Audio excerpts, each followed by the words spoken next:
السلام علیکم۔ امید کرتا ہوں آپ سب خیر خیریت سے ہوں گے۔ سومناتھ کا مندر اتنا بڑا تھا کہ ہندوستان کے سب راجا اس کے لیے جاگیریں وقف کرتے اور اپنی بیٹیوں کو خدمت کے لیے وقف کرتے، جو کہ ساری عمر کنواری رہتی اور انہیں دیوداسیاں کہا جاتا۔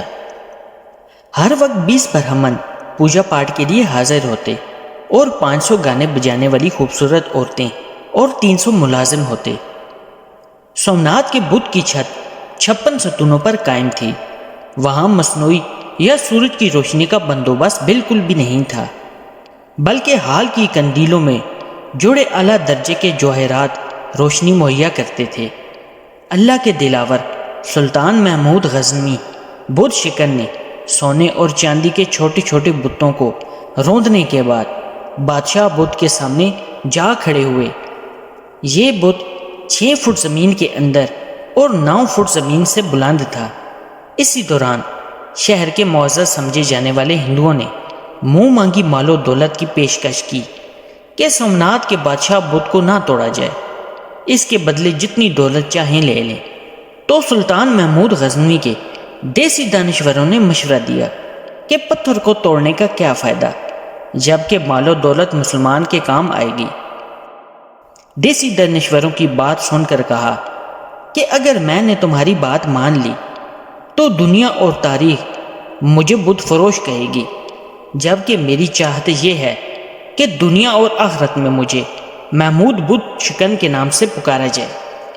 یہ کہتے ہی محمود بت شکن کی توحیدی غیرت جوش میں آئی اور ہاتھ میں پکڑا نیزہ سومناتھ کو دے مارا۔ سومناتھ کا منہ ٹوٹ کر زمین پر جا گرا۔ پھر سلطان کے حکم سے اس کے 2 ٹکڑے کیے گئے تو اس کے پیٹ میں سے اس قدر بیش بہا قیمتی ہیرے جواہرات اور موتی نکلے جو ہندوؤں اور راجاؤں کے پیش کردہ رقم سے 100 گنا زیادہ تھے۔ محمود غزنوی نے وہ بت توڑا جو فتح مکہ سے 1 رات قبل بنو امیہ کے سردار نے کعبہ سے ٹرانسفر کروایا تھا کہ اسے سنبھال کر رکھا جائے، ہم لینے آئیں گے۔ وہ تو نہ آ سکے، لیکن بنو ہاشم سے محمود غزنوی ضرور پہنچ گئے اسے توڑنے۔ اسی لیے کافر مورخین سلطان کو ڈاکو کہتے ہیں، جبکہ اسلام اسے مال غنیمت کہتا ہے۔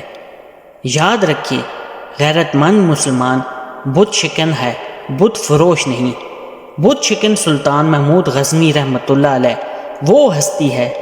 جب 1974 کو زلزلہ آیا تو محمود غزنوی کی قبر پھٹ گئی، تو انتظامیہ نے قبر کو ٹھیک کرنے کے لیے پوری قبر کھولی۔ سلطان محمود غزنوی کو دنیا سے گئے ہوئے 1000 سال ہو گئے تھے۔ ان کی قبر میں عجیب منظر تھا، ان کا کفن تک میلا نہیں ہوا تھا۔ 1000 سال بعد بھی ان کا کفن ویسے کا ویسا تھا۔ ان کا ہاتھ سینے پر تھا اور کفن سینے سے کھلا ہوا تھا۔ اللہ سے دعا ہے کہ اللہ ہمیں بھی ایسا عاشق اسلام بنائے، آمین۔ ایک آخری بات، پیارے بہن بھائیوں، عنقریب ہمارے ساتھ ایک عظیم حادثہ ہونے والا ہے اور وہ حادثہ موت کا ہے۔ اللہ پاک ہم سب کو حضور پاک صلی اللہ علیہ وآلہ وسلم کے نقش قدم پر چلنے کی توفیق عطا فرمائے اور نیک کام کرنے کی توفیق عطا فرمائے۔ اگلی ویڈیو آنے تک کے لیے اجازت دیں، دعاؤں میں یاد رکھیے گا۔ اللہ پاک آپ کا حامی و ناصر ہو۔ اللہ حافظ۔